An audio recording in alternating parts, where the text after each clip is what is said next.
Hey guys, it's Melanie Daly, your back pain personal trainer. So today for the Daily we're going to be talking about the joints. As you may have seen from my email or just my post before. So most people, when they're trying to get strong, when they're trying to get pain-free, just trying to get leaner, just trying to feel better, we tend to talk about the muscles a lot, which, you know, they are very important. Let's not discount that. But there is also something really important that we are not focusing on. So I want to talk about why joints are the new muscles. So let me explain. And I want to take a step back first and talk about how joints relate to movement and our body. So when we don't move, our body actually feels very threatened by this. So these days we have very sedentary lifestyles, right? So our bodies tends to start turning on these kind of alarm signals. I like to kind of liken it to a smoke detector, if you will. So when we don't move, our body feels threatened. And let me explain this. So you know, when we sit, we tend to feel pain, we tend to feel kind of weak, tight. All these things are our body telling us that something's wrong. And so it's kind of like that smoke detector that keeps going off. And it gets more and more sensitive. It can kind of start to give off those alarm signals even more if we start to experience these things for longer. But what we can do is our body loves movement. And that is because movement is information to our brain about our body. So I know this is a lot, so I'm going to try to simplify it for you. So when we don't move, our body feels threatened because it has no information literally on its whereabouts. So if I just sat here for the rest of my life, my body would not have any input, any sensory input on my literal position in space right now. So it's like, oh God, I don't know what to do next because I have no incoming information on where I am. I also like to liken this to a GPS. It's like, you know, if you're lost, if you have no incoming information, you kind of feel stuck. You sort of hit the brakes and you're like, ooh, I don't really know where to go because I have no information on where I am. So that's how our body feels if we don't move. It has no information on like how to predict its next movement, where to go next safely and with strength and with power, because it's like, ooh, I don't have that information. What if I take a misstep? So our body likes a lot of information, and it gets that information via movement, specifically tying it back into the joints via the joints. And this is because they have a ton of movement receptors that send that information to our body, our brain specifically. So when it gets all this information by moving our joints in all these kind of funky ways, those receptors are really loaded up with information. And now they can say, okay, I have all the information I need at my disposal to say, yes, I can go do that movement without pain. I can do it with strength, with balance, because I have all the information I need to accurately predict my next move with the lowest amount of risk possible. So it's kind of like we're really, sorry, I'm just gonna hit my phone for a second. We're really like computers. So our body is calculating, and the more information we have via movement, specifically via our joints, the safer it feels. So this can turn off those protective mechanisms of pain, of weakness, of tightness, because our body no longer feels the need to protect us. Because it doesn't feel threatened anymore. It has all that information. So I'm going to have a blog post about that tomorrow, so it'll hopefully simplify that a little bit more for you.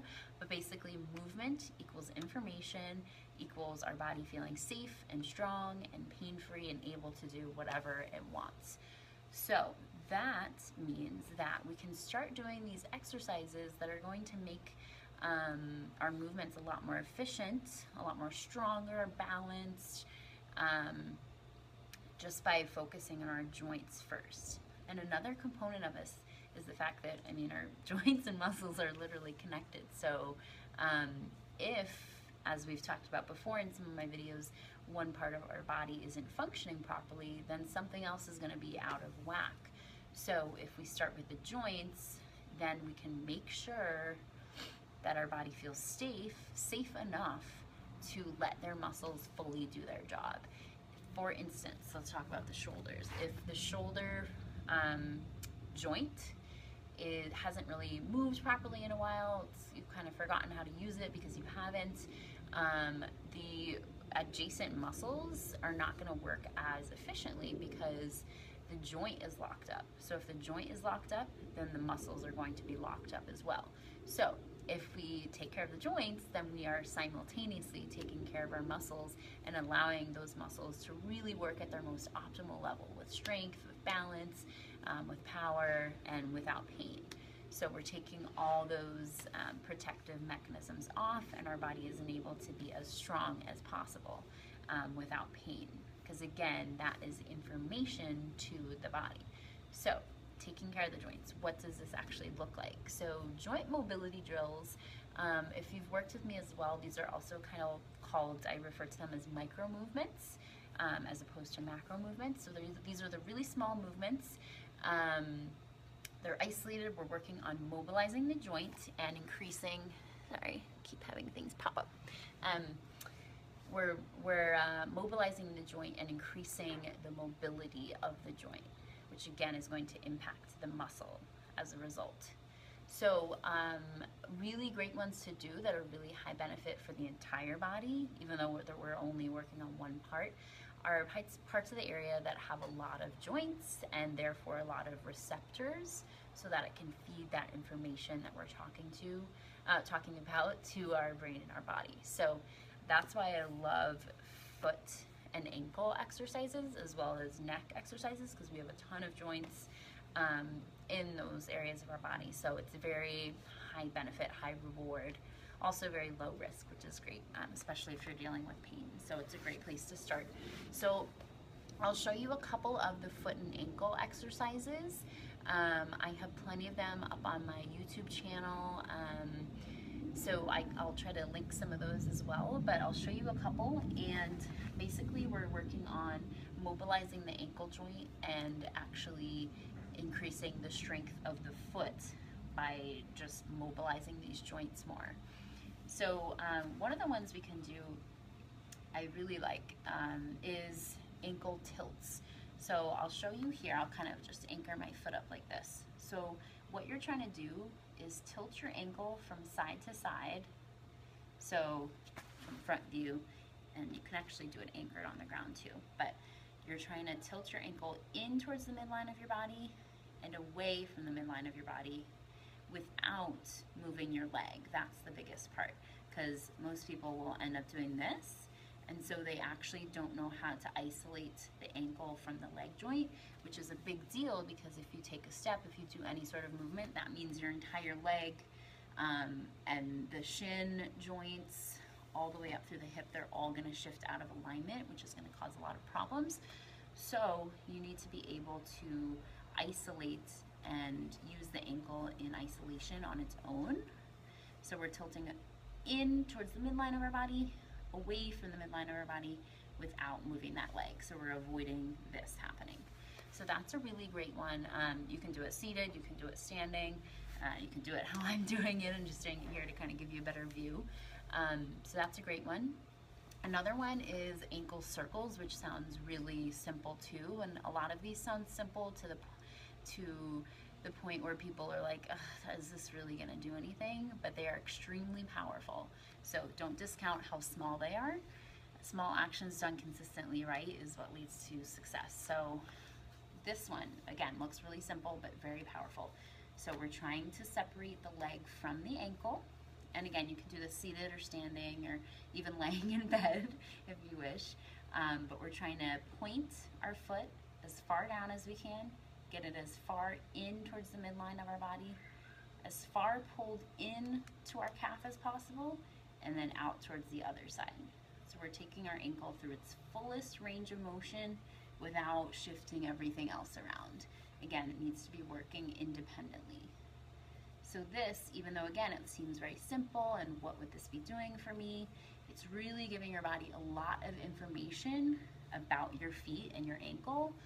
It's also obviously increasing that mobility.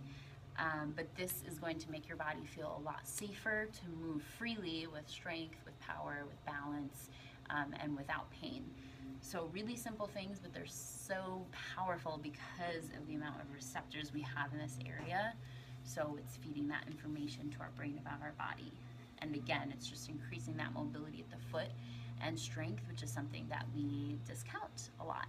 But it's our first point of contact with the ground, so it is really important.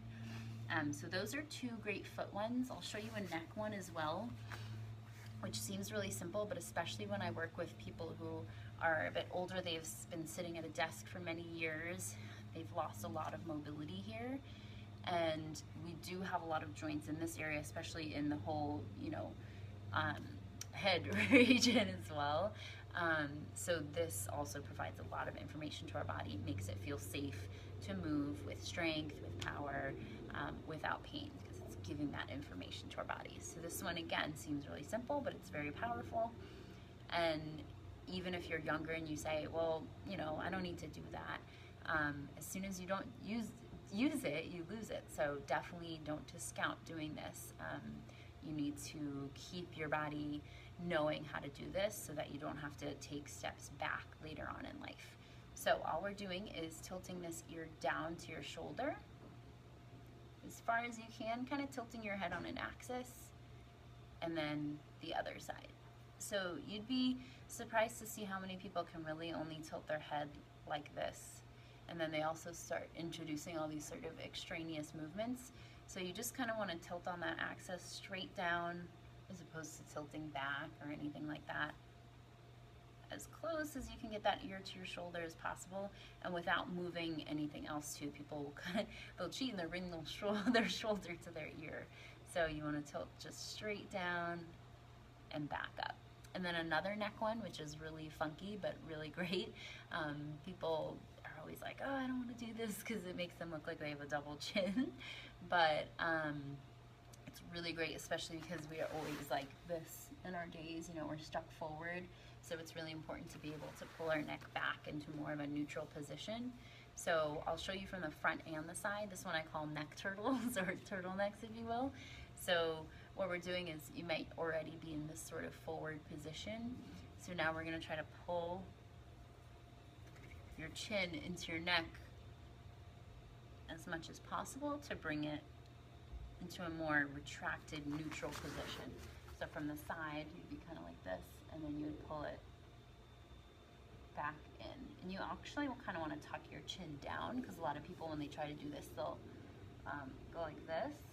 But that's actually adding in some other elements that we don't want to focus on here. So we want to tilt that chin down and bring it back to that neutral position. So again, these are just really high benefit exercises, even though they seem really simple. But because the joints have the ability to give so much information to our brain about our body, it really improves our strength, our stability, our balance, and our ability to be pain-free. Because again, it's taking off those protective mechanisms. Pain and weakness and tightness are often symptoms of our body just feeling unsafe because it doesn't have this information about its whereabouts.